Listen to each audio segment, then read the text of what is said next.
While industry has failed to do any peer-reviewed studies on smart meters and health effects, a growing body of independent research is now starting to accumulate. In our second set of tests, we're using the smart meter. Before the exposure, we see the same thing as we saw in the first samples. Normal cell walls, fairly separated and looking healthy. So after 2 minutes of exposure in front of the smart meter at about 1 foot away, we see a totally different story. Sample 1, you can see a lot of degradation in the cells. The cell walls have been broken, and you see changes in the cells which are called mycoplasma. It shows a mutation to the cell.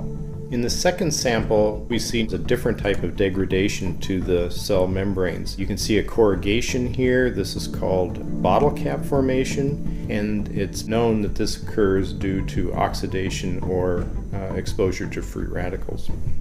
So this third subject, when we did her sample, she had to be pulled away from the meter after 45 seconds because she complained about an increasingly severe headache. And here you see a phenomenon called rouleau, where the red blood cells are stacking up, which makes it very difficult for the blood to deliver oxygen to the tissues as they would be their normal function. Every single one of these is a degradation. Every single one of these shows a trauma to the blood cells. And that came from something, and the only variable was the smart meter. What's going on here?